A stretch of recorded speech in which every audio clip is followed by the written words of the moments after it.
On that day, as evening drew on, Jesus said to his disciples, "Let us cross to the other side."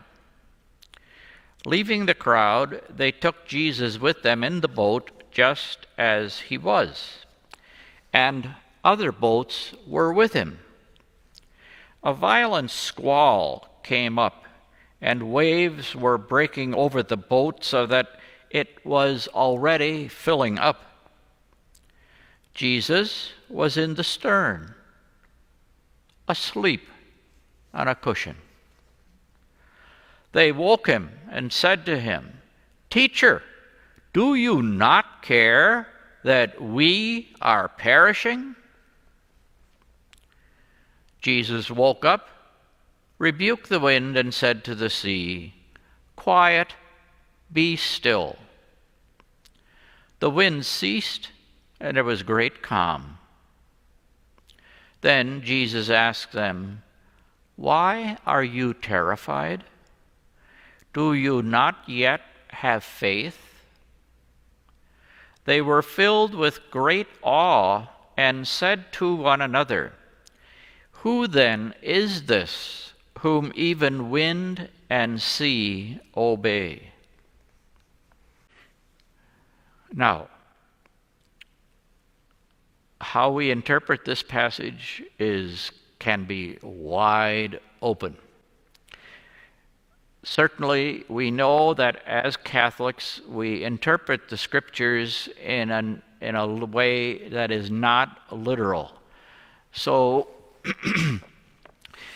Jesus uses these images, and Mark, in sharing these passages, wants us to think about any situation and every situation in which fear arouses within us and among us. And at the time of Jesus, as well as at the time that Mark wrote this gospel at about 65 years AD, so some 30 years after the death and resurrection of Jesus, things were in great turmoil.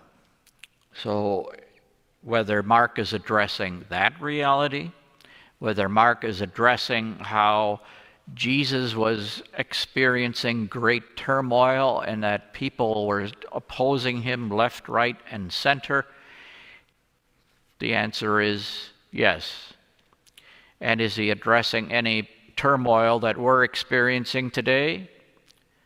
Personally, interpersonally, in our church, in our country, in our world? And the answer is yes. So any time of severe stress, any time that arouses fear within us, it just simply speaks to that. In fact, some people would say that the boat is a symbol for the church. And so here are these supposed leaders of the church in great turmoil as to what they're supposed to do. And because of the various stressors they were experiencing, the persecution that many followers of Jesus were experiencing as Mark wrote this gospel, they wondered, where is Jesus? He said he'd be present. And so Mark pictures him as asleep in the boat.